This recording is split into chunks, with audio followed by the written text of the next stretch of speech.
안녕하세요. 망망대해 폭풍만큼 팔자가 사나운 60대 후반 할머니입니다. 사연 첫 문장을 쓰며 저 자신을 60대 여자라고 칭했다가 할머니라고 고쳐 썼다가를 몇 번이나 반복했네요. 세월이 언제 이렇게 흘렀는지 저 자신을 여자라고 칭하는 게 너무도 어색했거든요.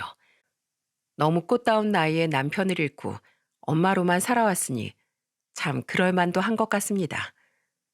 그리고 제게 유일하게 남은 아들마저 저보다 앞서 보내니 이 질긴 명주를 제가 왜 자꾸 살아가고 있나 싶은 요즘이에요. 제게 한 가지 원통함이 남아있다면 그건 제 아들이 너무 허망하게 세상을 떠났다는 겁니다. 이 원통함을 어디 말할 것도 없으니 나날이 속이 썩어 문드러져 가는 것 같습니다. 그래서 이곳에라도 사연을 보내면 한이 조금 풀릴까 싶어 이렇게 어색하게 컴퓨터 앞에 앉게 되었어요. 저는 아들이 고작 3살일 때 남편을 잃었습니다. 남편은 배를 타는 사람이었는데 풍랑주의보가 있던 날 배가 전복되어 그만 실종이 되고 말았죠. 제가 꿈이 잘 맞는 편인데 어쩐지 그 전날 아주 안 좋은 꿈을 꿨더라니 그만 비보가 들려오고 만 거예요. 시부모님과 저는 하루하루 피가 마르는 심정으로 남편이 무사히 돌아오기만을 기다렸지만 끝내 남편은 우리 곁으로 돌아오지 못했습니다. 아이고, 이걸 어째. 한 번만 더 우리 아들 좀 찾아봐 줘요. 네? 이렇게 허망하게 간 것도 원통한데 어떻게 저 무서운 바닷속에 우리 아들을 그대로 내버려 둘 수 있답니까? 그때 세상을 떠났던 사람은 총 7명이었는데 그중 한 명과 저희 남편은 끝내 시신조차 찾지 못했어요. 저희 홀시어머니는 소식을 전해준 사람들을 붙잡고 엉엉 울며 애원하셨죠. 아들을 끌어안고 울고 있던 저는 그 모습을 보면서 대체 앞으로 남편 없이 어떻게 살아가야 하나 막막할 뿐이었습니다. 저희 시어머니는 남편을 보내고 시름시름 앓다가 채 반년도 되지 않아 세상을 떠나셨어요. 친정 식구들과도 사이가 좋지 못했던 전 유일하게 제 곁에 남은 저희 아들을 데리고 어떻게든 살아가야 했죠. 엄마, 우리 놀러 가요. 아빠랑 할머니는요? 아빠랑 할머니는 멀리 좋은 곳으로 가셨어. 앞으로 우리 경호는 엄마랑 둘이서 힘내서 살자. 알았지? 엄만 우리 경호만 있으면 얼마든지 힘낼 수 있어. 시골 어촌에선 제가 할 수 있는 일이 없었기에 저는 아들을 데리고 서울로 올라왔습니다. 그나마 다행이었던 건 아직 아들이 죽음이라는 것에 대해 잘 몰랐기에 남편과 시어머니를 잃은 슬픔을 오롯이 저 혼자만 감당할 수 있었다는 거였죠. 우린 작은 새방에서 서울살이를 시작했고 저는 식당 일을 구해 밤낮 없이 일을 했어요. 그렇게 악착같이 모은 돈으로 아들이 9살 때 저는 곰탕집을 차렸습니다. 저는 그 돈으로 아들을 공부시켜 대학도 보내고 공무원 시험 뒷바라지도 해줄 수 있었죠. 엄마, 저 합격했어요. 저 이제 공무원이에요. 아휴, 아이고 장하다 내 아들. 엄마가 한번 안아보자. 이게 다 엄마 덕분이에요. 엄마, 제가 평생 엄마랑 살면서 꼭 호강시켜 드릴게요. 아이고, 징그러운 소리 한다. 왜 평생 엄마랑 살아? 이제 이 예쁜 색시 만나서 결혼도 하고 토끼 같은 자식도 낳아야지. 너무 긴 세월을 오직 아들만 의지하며 살아왔다 보니 벌써부터 아들을 결혼시켜 품에서 떠나 보낼 일이 쓸쓸하게 느껴졌습니다. 하지만 제 팔자가 사납다고 아들까지 제 팔자를 닮게 할 수는 없는 일 아니겠어요? 아들 인생은 아들 인생이니 저는 아들이 좋은 여자 만나 저와 다르게 오래오래 행복하게 살길 진심으로 바랬죠. 평생 너무 저와 둘이서만 의지하며 살아온 아들은 저 외엔 다른 사람에게 쉽게 정을 주지 못했는데 그래서인지 통 연애 소식이 없더라고요. 그러던 와중 드디어 아들이 푹 빠진 여자가 생겼다고 제게 말을 해주더군요. 정말 착하고 좋은 사람이야, 엄마. 아버진 청각 장애인이셔서 일을 구하기가 어려워 일을 못 하시고 어머닌 지금 암 투병 중이신데 그런 부모님을 혼자 챙기면서도 한 번도 인상 찡그린 적 없던 사람이야. 집이 많이 어렵긴 하지만 우리도 나 어릴 땐 힘들게 살았잖아. 씩씩하게 사는 그 사람 내가 옆에서 지켜주고 싶어. 원래 부모님과 인천에 살던 그 여자는 돈을 벌기 위해 혼자 서울로 이사와 꽃집을 운영하며 부모님께 돈을 보내고 모친의 암투병을 돕고 있었다는군요. 그 애가 운영한다는 꽃집이 아들의 직장에서 멀지 않았는데 아들은 그 꽃집이 있는 상가 건물의 카페를 자주 이용하다가 그 여자를 만나게 됐다고 했어요. 그러더니 아들은 그 여자와 동거를 하고 싶다는 폭탄 발언을 하더라고요. 사실 난 결혼을 하고 싶은데 어머니 암투병이 끝날 때까진 자긴 결혼 생각이 없대. 그래서 이렇게라도 내가 그 사람 옆에서 많이 도와주고 싶어.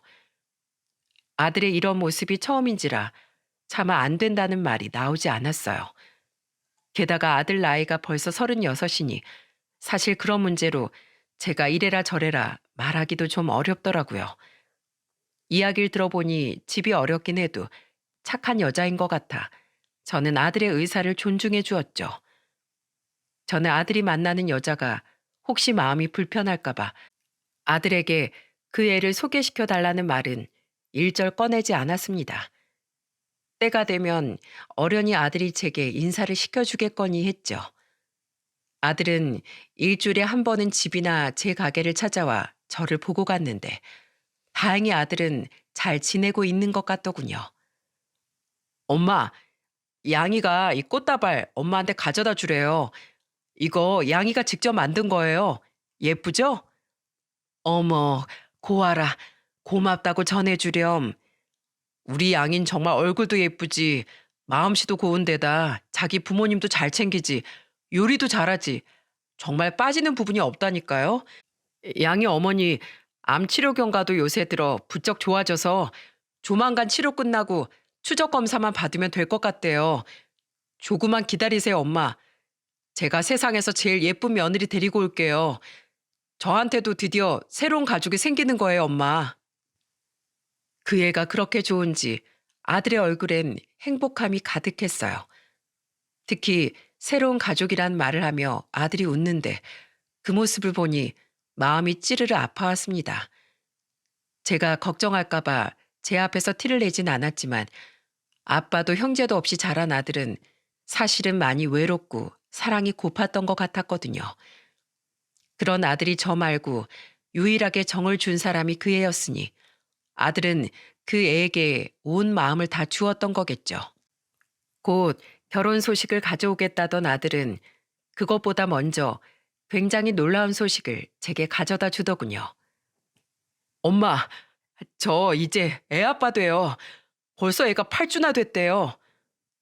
아들은 결혼도 하기 전에 그만 속도 위반을 해버리고 만 겁니다. 놀라긴 했지만 이미 3년 가까이 동거했으니 차라리 잘된 일이라고 생각했어요. 하도 아들에게 이야기를 들어 저 또한 이미 그 애를 마음속으로 치근하게 여기고 있었기에 그 애를 시어머니로서 따뜻하게 품어주고 싶기도 했고요. 안녕하세요, 어머님. 이렇게 첫인사 드리게 돼서 죄송합니다. 죄송은 무슨, 몸은 괜찮니? 임신 초기엔 항상 조심해야 하는데 우리 경호가 잘 챙겨줘? 네, 오히려 너무 잘해줘서 부담스러울 정도로 잘해주고 있어요. 어머님, 어려운 저희 집 사정 아시고도 절 며느리로 받아주셔서 정말 감사합니다. 저 정말 좋은 며느리 되기 위해 노력할게요. 결혼을 위해 첫 인사를 온 그 애는 듣던 대로 참 착하고 예뻤습니다. 말도 한마디 한마디 어쩜 그렇게 예쁘게 하는지 우리 아들 여자 보는 눈이 탁월했구나 싶었죠. 아들과 그 애는 조심스럽게 저와 합가를 하고 싶다고 말했어요. 경호 씨가 결혼하면 꼭 어머님을 모시고 싶어 했거든요. 저랑 둘이 살아보니 아무래도 혼자 남으신 어머님이 너무 눈에 밟혔다면서요. 게다가 저도 우리 둘 다 외동으로 외롭게 커서 우리 애한테는 한 명이라도 많은 가족을 만들어주고 싶어요. 그런 그의, 아니 제 며느리의 말이 참 고마웠습니다. 사실 티를 내진 않았어도 아들과 떨어져 살던 3년이 참 쓸쓸했거든요. 평생 일하고 아들만 보며 살았다 보니 이제 무슨 재미로 살아야 하나 싶기도 하고, 아들을 빼면 제 인생에 남은 것이 없어 속이 텅 빈 느낌이었죠. 그런 저였으니 며느리의 말이 고마울 수밖에요. 이후 상견례 자리에서 만난 사돈들은 선하고 좋은 분들이었습니다. 저희 집 사정이 여의치 않아서 양이한테 돌려보낼 것이 많이 없어 참 송구스럽습니다. 그래도 우리 양이 하나만큼은 참 착하게 잘 키웠어요. 집이 가난하고 우리 바깥 양반도 몸이 불편한데 제가 이런 몹쓸 암까지 걸려서 제 암투병 뒷바라지까지 하느라 양이가 정말 고생 많았습니다.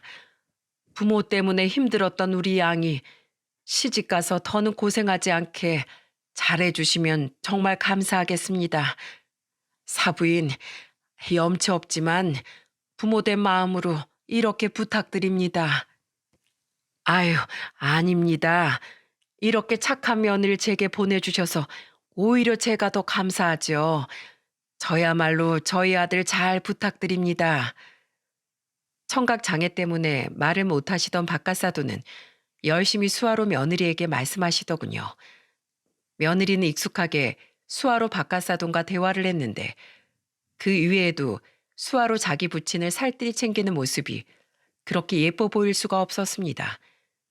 힘든 상황에서도 바르고 착하게 자란 것 같아 며느리가 기특하게 느껴졌죠. 며느리는 임신 4개월이 되었을 때 저희 아들과 급하게 결혼식을 올렸고, 그때부터 두 아이는 저희 집으로 들어와 살게 되었어요. 아들에게 듣던 대로 며느리는 음식도 참 잘하고 꼼꼼하고 야무진 데다 너무 착하기까지 하더군요. 어머마, 오늘 저녁엔 내가 문어 사다가 삶아주마. 너 어제 문어 먹고 싶다고 했지? 얘 경호야, 오늘 집 청소는 새아가 가기 전에 꼭 네가 먼저 해놓거라. 알았지? 당연히 그러려고 했죠. 여보, 가자. 내가 태워다 줄게. 올 때도 내가 태우러 갈 테니까 절대 혼자 버스 타지 말고. 알았지? 저와 아들은 그런 며느리가 너무 예쁘고 귀해서 어떻게든 며느리를 잘 챙겨주려고 최선을 다했습니다. 아들은 며느리에게 뿐만 아니라 사돈 어른들에게도 참 잘했어요. 몸이 무거운 며느리를 대신해 안사돈이 병원에 가는 날엔 휴가를 쓰고 안사돈을 병원에 모시고 다녀왔고, 혼자서도 종종 처가로 가서 두 분께 밥을 사드리고 용돈을 챙겨드리곤 하더군요. 몸이 무거워서 저만큼 자주 내려가 보지도 못하고 양이가 처부모님이 얼마나 걱정되겠어요. 저라도 양이 걱정을 덜어줘야죠. 게다가 사실 전 결혼 전부터 처부모님을 자주 뵈서 두 분하고도 엄청 친해요. 결혼 전 제게 며느리 인사시켜 준 적 없으면서 사돈들과는 왕래했다던 아들의 말이 조금 서운하긴 했지만 그래도 아들이 대견하게 느껴졌습니다. 며느리 못지않게 제 아들도 착하고 바르게 자라준 것 같아서 말이죠. 게다가 며느리 그렇게 좋아했으니 사돈집 담장만 봐도 절을 하고 싶겠구나 싶어 아들의 마음이 이해가 됐어요. 어차피 아들은 며느리를 제게 인사시켜 주지만 않았지 저에게는 같이 살 때만큼 잘해줬었으니까요. 아들 부부와 행복한 나날을 보내며 저는 지금도 이렇게 행복한데 손주까지 태어나면 얼마나 더 행복해지려나 싶어 나날이 마음이 부풀어 갔습니다. 딱 하나 걱정이 있었다면 아들의 직장 문제였죠. 오늘은 왜 이렇게 얼굴이 안 좋아? 일하다가 무슨 일 있었어? 아니에요. 그냥 가끔 악성 민원인들 때문에 힘들어서 그렇죠 뭐. 걱정하지 마세요, 엄마. 지자체에서 일하던 아들은 악성 민원인들 때문에 종종 힘들어하는 내색을 보였거든요. 제가 걱정할까봐 제게 별 말을 하진 않았지만 평생을 키워온 아들인데 아들이 힘들어하는 내색 정도는 충분히 눈치챌 수 있었죠. 하지만 그렇다고 힘들게 된 공무원을 그만두라고 할 수도 없는 노릇이라 그저 아들을 위로해 줄 뿐 제가 아들에게 어떻게 해줄 수 있는 일은 없었습니다. 하지만 저는 힘들어하는 아들에게 그래선 안 됐던 거예요. 어떻게든 무슨 일이냐고 아들을 채근하고 아들과 함께 아들의 아픔을 공유해야만 했습니다. 제가 부모로서 아들에게 조금만 더 관심을 가졌더라면, 아들이 기댈 수 있는 버팀목이 되어줬더라면 지금 아들은 제 곁에 있을 수도 있었을까요? 이제 와서 답이 돌아오지 않는 허공에 물어본들 무슨 소용이겠냐만 아직까지 전 후회로 점철된 삶을 살고 있죠. 거짓말하지 마세요. 우리 아들이 뭐가 어쨌다고요? 그럴 리가 없어요. 우리 아들이 그런 짓을 했을 리가 없다고요. 행복은 너무도 짧았습니다. 저희 아들은 어느 날 차디찬 한강에 스스로 몸을 던지고 말았어요.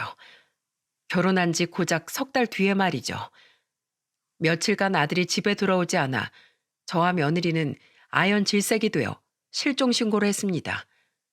아무 말도 없이 가족에게 걱정을 끼칠 애가 아닌데 대체 무슨 일이 생긴 건가 싶어 가게 문도 못 열고 안절부절 못하던 중 우린 한강에서 아들의 시신을 발견했다는 소식을 듣고 말았어요.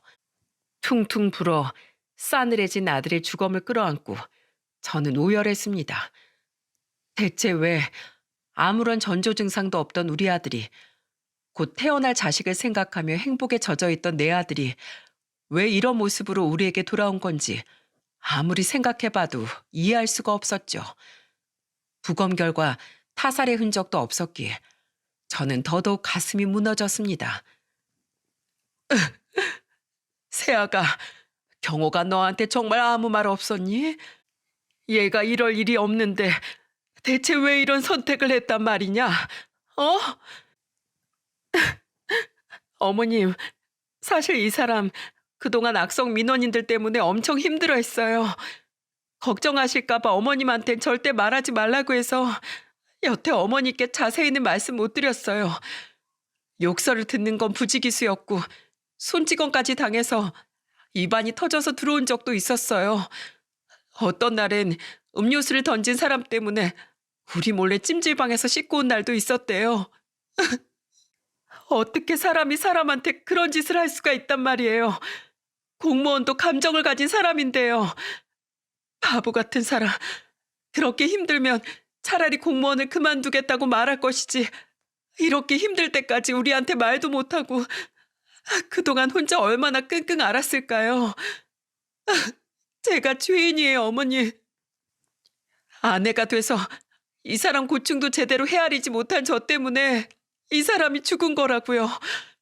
저도 그냥 이 사람 따라갈래요. 이 사람 없이 더는 살고 싶지 않아요. 아휴, 이러지 말아라, 세아가. 뱃속의 애길 생각해서라도 그러지 마. 아이고, 이게 왜 날벼락이냐. 불쌍한 내 아들. 아이고, 아가, 여기요. 여기 사람이 쓰러졌어요. 장례식장은 그야말로 아비규환이었습니다. 며느리는 스스로를 자책하며 자신의 머리를 마구 때려대더니 오열을 하다 그만 실신까지 해버렸어요. 저는 이러다 며느리와 애까지 잘못되면 어쩌나 싶어 너무도 무서웠죠. 며느리는 몇 번이나 실신을 해서 응급실을 다녀왔고 제 아들 소식을 듣고 뒤늦게 달려온 사돈들은 그런 며느리를 보고 비통함을 숨기지 못했죠. 이게 무슨 일입니까, 사부인. 아휴, 이러다 우리 양이까지 잘못되면 어쩌나요. 우리 사위, 불쌍한 우리 사인 또 어쩝니까. 그 착한 사람이 이렇게 일찍 세상을 떠나다니요. 아이고. 안사도는 제 손을 잡고 펑펑 울었고 말을 못하시던 바깥사도는 아들의 영정사진 앞에서 꺽꺽거리며 울기만 하셨습니다. 아들과 함께 일했다던 직원들도 조문을 와선 슬픔에 잠겨 애도를 표하더군요. 경호 씨가 평소에 악성 민원인들 때문에 힘들어하긴 했는데 이런 선택을 할 정도로 힘들어했을 줄은 몰랐습니다.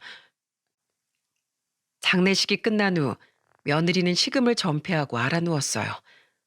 벌써 임신 7개월이나 된 애가 이러다 정말 잘못될까 싶어 저는 며느리에게 애걸복걸을 하며 며느리를 보살폈죠. 아가, 제발 이 죽이라도 한술 뜨거라. 어? 이러다가 너도 뱃속에도 정말 큰일 나. 아휴, 너랑 애까지 잘못되면 난 정말 어떻게 사니? 제발 날 위해서라도 한 숟가락만 떠다오. 산 사람은 살아야 할 것 아니니. 다행히 며느리는 뱃속 아기 생각에 조금씩 음식을 먹기 시작했습니다. 그리고 열흘 뒤엔 다시 가게 문을 열어야겠다며 꽃집으로 출근을 하더군요. 좀 더 안 쉬어도 괜찮겠어? 배도 이렇게 많이 불렀는데 이참에 그냥 애 낳고 몸 풀 때까지 쉬지 그러니. 난 아직 일이 손에 잡히질 않아 가게를 열 수가 없구나. 너도 그냥 나랑 같이 좀 더 마음을 추스르 잡구나. 막달까진 일하고 싶어요. 어머님이 그러셨잖아요. 산 사람은 살아야 하지 않겠냐고요. 어머님 말씀이 맞아요. 이제 혼자서 애를 키워야 하니까 한 푼이라도 벌 수 있을 때 더 벌어야죠. 전 괜찮아요, 어머님. 그 모습을 보는데 너무 가슴이 아팠습니다. 아직 저렇게 꽃처럼 예쁜 나이에 과부가 되어 살아갈 며느리를 보니 혼자서 힘들게 아들을 키우며 살았던 지난 제 과거가 떠올랐죠. 거기에 생각이 미치니 며느리를 보내주어야 할 것 같더군요. 욕심 같아선 손주를 돌봐주고 며느리와 서로 의지하며 살고 싶었지만 며느리는 아직 젊었으니까요. 저는 며느리가 저처럼 평생 혼자 자식을 키우며 고생하며 살길 바라지 않았습니다. 저와 같이 살면 다른 사람을 만나기 힘들 테니 마음이 아파도 며느리를 위해 놓아주어야겠다고 생각했죠. 그날 저녁 저는 조심스레 며느리에게 이야기를 꺼냈어요. 세아가, 너만 괜찮다면 내가 너에게 집을 얻어주려고 한다. 넌 아직 젊으니까 애 낳고서라도 새 출발을 해야 하지 않겠니? 내가 평생 곰탕집 하며 모은 돈이 그리 많진 않아도 아파트는 못 돼도 3억 정도 하는 빌라 정도는 얻어줄 수 있다. 언제든 너 편할 때 이사 가도 괜찮어. 그리고 다달이 내 생활비도 보내주마. 그래야 네 부모님도 챙기고 애도 키우면서 살아갈 것 아니니. 어머님, 정말 감사해요. 평생 이 은혜 잊지 않고 살게요. 며느리는 일말의 고민도 없이 제게 감사하다고 말하더군요. 여러분이 절 욕하셔도 할 말 없지만 솔직히 조금 서운하지 않았다면 거짓말이었습니다.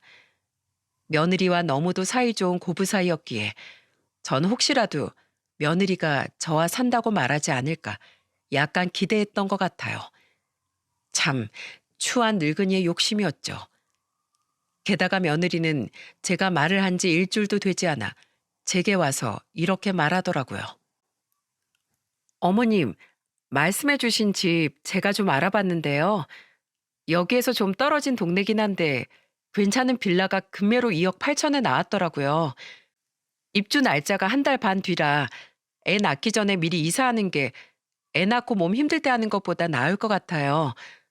어머님만 괜찮으면 다른 사람이 계약하기 전에 빨리 계약부터 해두고 싶은데 괜찮을까요? 집이 너무 마음에 들어서요. 천천히 나가도 됐건만 뭐가 그렇게 급한 건지 이렇게까지 빨리 집을 알아봤다는 말에 또 한 번 서운함이 밀려오더라고요. 아직 아들을 보낸 지 그렇게 오래되지도 않았는데 벌써 정을 떼야 한다니 말입니다. 하지만 제가 먼저 꺼낸 이야기이고 기왕 보내줄 거 며느리의 의사를 최대한 존중해주고 싶어 저는 알았다고 대답했습니다. 내가 내일 은행 가서 계약금뿐만 아니라 아예 2억 8천 전부 보내주마.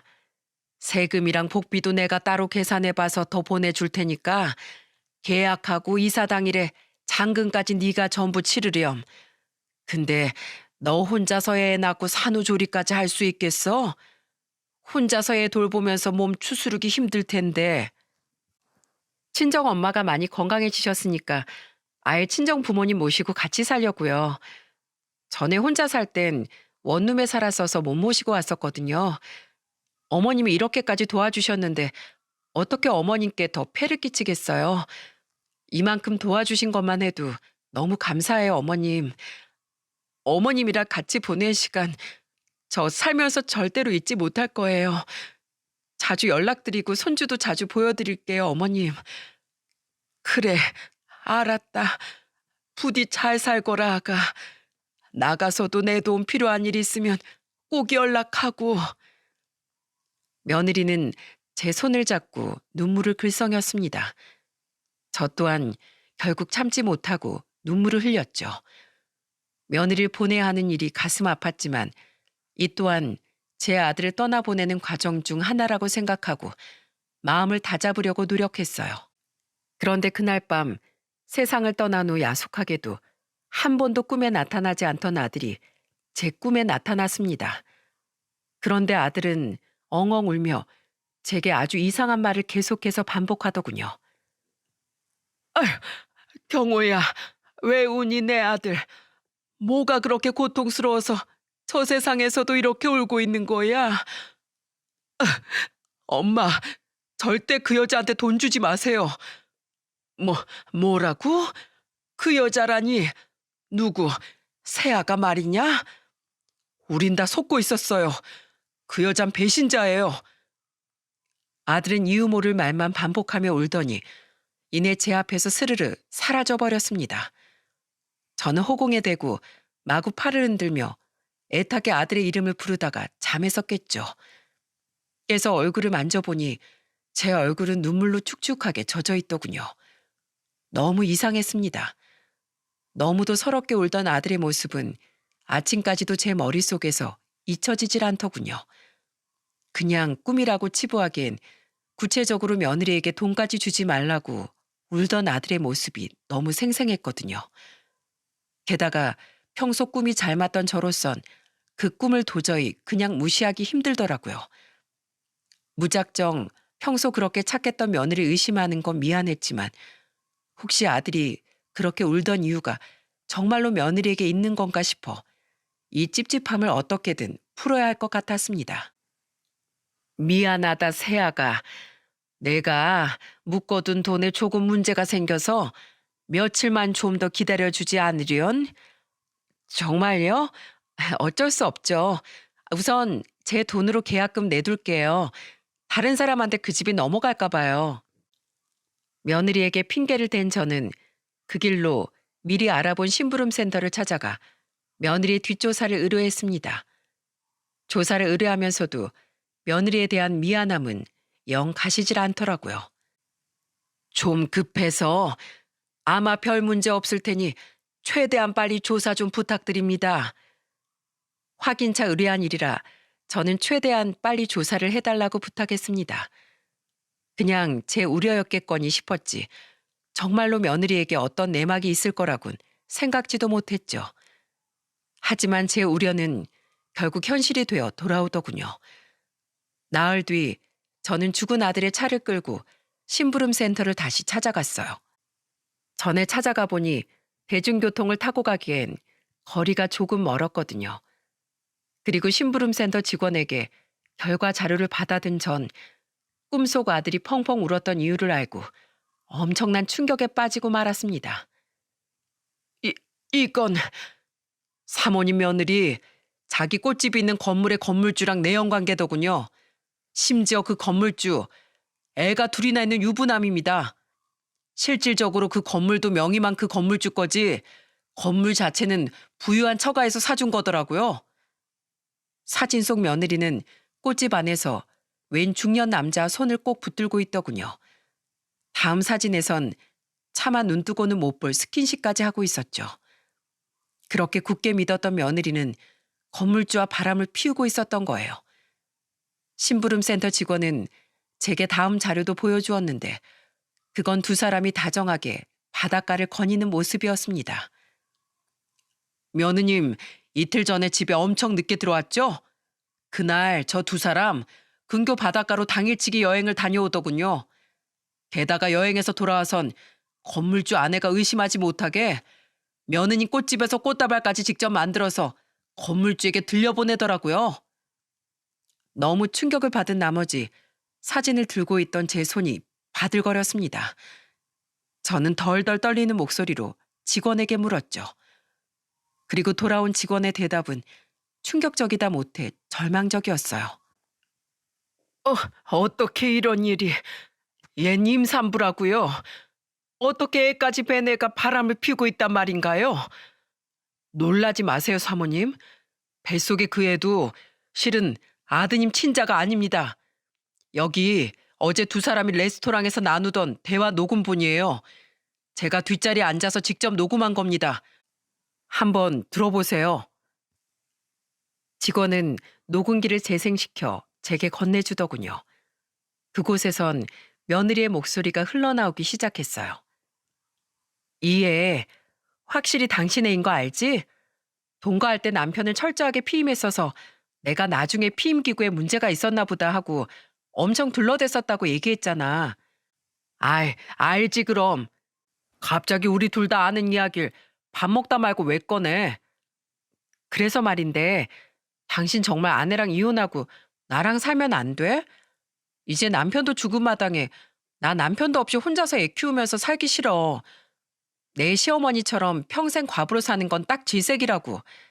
시어머니가 집까지 얻어준다고 했으니까 나랑 그 집에서 애랑 셋이 살면 되잖아. 시어머니한텐 우리 부모님이 올라와서 같이 살 거라고 미리 둘러대놨어. 혹시 말도 안 하고 찾아올까 봐. 또 그런다. 내가 그 집으로 자주 놀러 간다니까. 산후도우미도 베이비시터도 다 불러준다고. 당신 시모나 부모님 도움 필요 없게. 당신 나한테 이혼 얘기는 안 꺼내기로 했잖아. 그거야 내 남편 살아있을 때 말이지. 나한테 그렇게 헌신하는 호구를 왜 놓쳐? 남편은 남편대로 두고 당신이랑은 즐기기만 하면 되는데. 근데 이젠 사정이 달라졌잖아. 내 남편은 이미 죽었다고.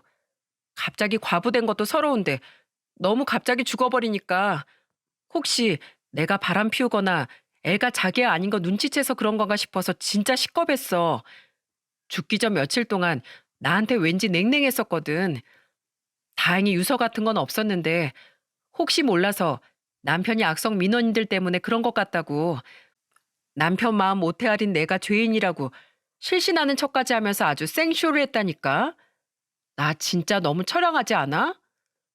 아무튼 이혼은 안 돼. 앞으로도 애 키우는데 지장 없게 돈도 잘 챙겨줄 테니까 그걸로 만족해. 상식적으로 생각해봐. 옛날 사람들이 첩들일 때 정실 쫓아내는 거 봤어? 우리 집사람하고 처갔던 덕에 당신 이렇게 나랑 고기도 썰고 앞으로 양육비도 받고 할 수 있는 거야. 나 바람난 거 걸리면 그날로 끝이야. 녹음 파일은 그렇게 끝이 났습니다. 하늘이 무너지는 기분이었어요. 그 착한 며느리가 뒤로는 저희 아들을 호구라고 칭하면서 바람을 피우던 걸로 모자라 남의 새끼까지 벤 뻐꾸기였다니 허망하기 이를 데가 없었죠. 게다가 그렇게 비통해하던 모습이 전부 다 연기였다니 온몸에 소름이 다 돋더군요. 집으로 돌아오는 내내 심장이 쿵쾅대서 몇 번이나 사고가 날 뻔했습니다. 집 앞에 도착해서도 전 한참 동안 차에서 내리지 못하고 핸들에 머리를 대고 울었어요. 경호야, 너 다 알고 있었던 거냐?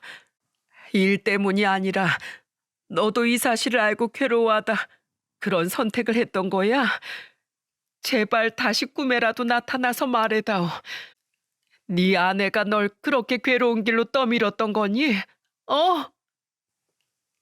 저는 대답을 듣지 못할 말을 중얼거리며 오열했어요. 너무도 가혹한 진실에 차라리 아들이 이 사실을 모른 채 눈을 감았길 바랬죠. 자기 목숨보다 더 며느리와 뱃속 아이를 사랑한 아들이었기에 잔인하지만 차라리 아들이 악성 민원인들 때문에 그런 선택을 했었길 간절히 바랬습니다. 하지만 그런 제 마지막 바람마저도 제 눈에 띈 물건 하나에 의해 결국 산산조각이 나고 말았어요. 핸들에 고개를 묻고 있던 제 시야에 문득 하얀 뭔가가 들어오더군요. 그건 운전자 좌석 틈새에 끼어 있었는데 이게 뭔가 싶어 꺼내보니 그건 놀랍게도 아들의 유서였습니다. 반으로 아무렇게나 접혀있는 그 종이를 열어본 전 내용을 읽고 그만 또다시 눈물을 터뜨리고 말았어요. 종이 속 글씨는 굉장히 삐뚤빼뚤하게 쓰여 있더군요. 양이에게 다른 남자가 있다는 사실, 그리고 뱃속 아기가 그 남자 애라는 사실을 전부 알아버린 뒤 하루하루가 지옥이다. 우연히 본 아내와 그놈이 손을 잡고 있던 장면을, 뱃속 아기에게 자신이 아빠라고 칭하던 그놈의 목소리를 도저히 잊을 수가 없어 괴로워 미칠 것 같다.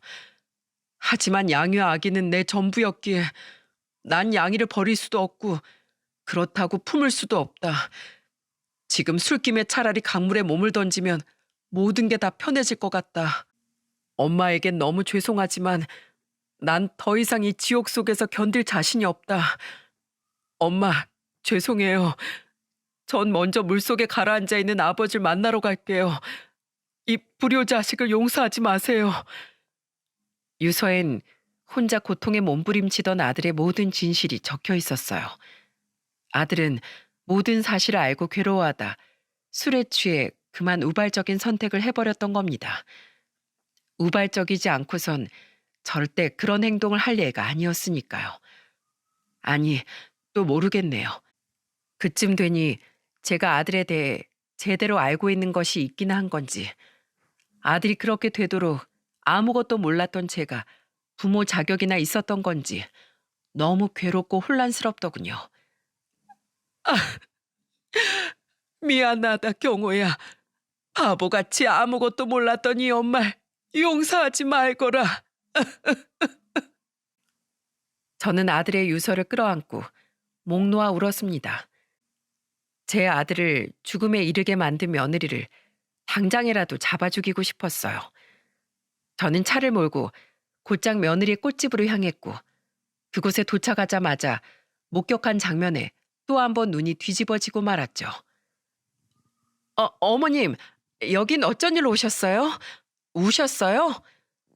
어머니? 아, 양희 씨 시어머니신가요? 안녕하세요. 전 여기 건물 주인입니다.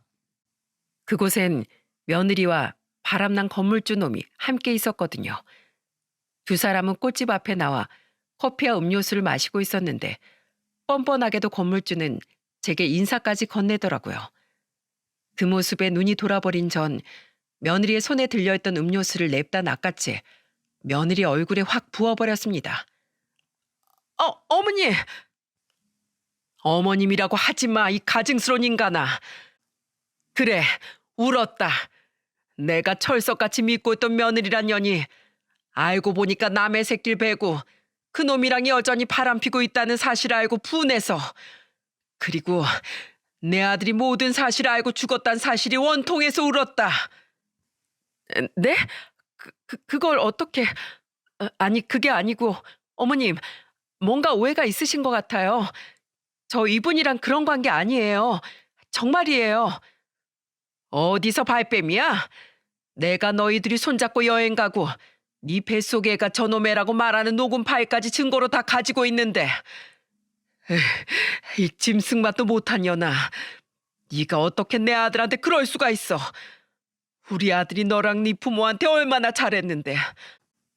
네가 원하면 간 쓸게 다 빼다 줄 내 아들을 어떻게 그렇게 배신하고 이용해 먹을 수가 있냐고. 자기가 이용당한 사실 알면서도 내 아들은 너 같은 것도 아내라고 널 참아 버리지도 못하고 속만 끓이다가 결국 저 세상에 갔다. 네가 내 아들을 죽인 거야. 소란이 일자 상가에 있던 사람들이 죄다 구경을 나왔더군요. 그러거나 말거나 저는 마구 악을 써댔어요. 사람들의 시선이 몰리자 건물주는 슬금슬금 자리를 벗어나려고 했는데 저는 그놈에게 삿대질을 하며 소리쳤습니다. 여러분, 저놈이 내 며느리랑 바람나서 내 아들을 죽게 한 놈입니다. 저 인간이 여기 건물주예요. 내 며느리 뱃속에도 저놈애라고요. 그래, 어디 도망가 봐라. 아무리 도망가 봤자 넌 꼭 천벌을 받을 거다. 하늘이 널 절대 가만두지 않을 거야. 제가 소리치자 그놈은 꽁지가 빠져라 도망가더라고요. 혼자 남은 며느리는 더 이상 발뺌을 못한다는 사실을 깨닫고 제 앞에 무릎 꿇고 싹싹 빌기 시작하더군요. 어머니, 죄송해요. 제가 잘못했어요. 제가 너무 없이 살아서 욕심이 많아졌나 봐요. 그래도 저 경호 씨 정말로 사랑했어요. 정말이에요. 제가 한순간의 실수로 경호 씨를 놓치기 싫어서 그랬어요. 죄송해요. 죄송? 사람 목숨 끝장내놓고 죄송하다고 하면 다냐? 네가 사과하면 내 아들이 저 세상에서 살아 돌아와? 그런 거라면 내가 얼마든지 용서해 주마. 못하지? 그리고 뭐? 네가 경호를 사랑해? 그런 호구는 절대 놓치면 안 된다며. 즐기는 건 저놈하고 즐길 거라며. 그래놓고 내 돈으로 얻은 집에서 나한테 생활비까지 타가면서 저놈 애를 키우려고 했어? 어림도 없다. 집에 가서 네 짐 다 밖으로 던져버릴 거니까 당장 내 집에서 나가라. 알았어? 꼴도 보기 싫으니까 영영 내 눈앞에 나타나지 마. 어머니, 그럼 저 당장 어디서 살라고요? 어머님, 저희 엄마 많이 건강해지셨어도 아직 완치 안 된 거 아시잖아요. 저희 아빤 장애 때문에 일 못해서 제가 그 생활비 다 대고 애까지 키워야 되는데 집도 절도 없이 제가 어딜 가요. 저 그 집 계약금 2천만 원 넘게 걸어놨단 말이에요. 저 그거 거의 전 재산이에요. 입주 날짜 얼마 안 남은 상태에서 급하게 계약한 거라 계약금 돌려받는다는 조항도 안 작성했어요. 제발 한 번만 봐주세요, 어머님. 네? 저 진짜 불쌍한 애인 거 아시잖아요. 네가 불쌍해봤자 너한테 배신당하고 스스로 목숨 끊은 내 아들만큼 불쌍하려고. 이 뻔뻔한 거사. 길바닥에 나 앉아서 애를 낳든 너랑 바람 피운 놈 집에 첩으로 들어가든 너 알아서 해. 저는 바닥에 무릎 꿇고 앉아 엉엉 우는 며느리를 두고 집으로 돌아와 버렸습니다. 그리곤 며느리의 짐을 손에 잡히는 대로 아무렇게나 싸서 문 앞에 던져버렸죠. 며느린 한참 뒤 집 앞에 찾아와 문을 두드리며 애원을 하더군요. 어머님, 제발 저 좀 들여보내주세요. 저 애 친아빠한테도 못 갔단 말이에요. 어머님 돌아가시자마자 그 사람 저한테 전화해서 바로 이별 통보했어요. 자기 아내가 알면 큰일 난다고 자기 앞에 얼씬도 말래요. 어머님, 그래도 제 뱃속에 어머님 친손지라고 여기고 아껴주셨잖아요. 제발 뱃속애를 불쌍히 여겨서라도 저 좀 받아주세요. 내 아들 잡아먹고 자란 애를 내가 왜 불쌍해해. 얼른 짐 가지고 사라져. 이 악마 같은 인간아. 안 그러면 너 정말 찬물세례 받을 줄 알아. 며느린 한참을 밖에서 엉엉 울더니 결국엔 포기하고 어디론가 사라졌더군요. 혼자 집에 남은 저는 그제야 아들의 사진을 끌어안고 한참을 흐느꼈습니다. 아휴, 어쩌다 저런 것을 만났니? 이 불쌍한 거사. 왜 저런 쓰레기 같은 것 때문에 네 목숨을 끊었어? 경호야, 제발 다시 돌아오거라. 제발 이 엄마한테 한 번만 더 네 목소리를 들려다오. 경호야. 다시 처음 아들을 떠나보냈던 그날로 돌아간 듯 심장이 갈기갈기 찢겨나가는 듯한 고통이 밀려왔습니다.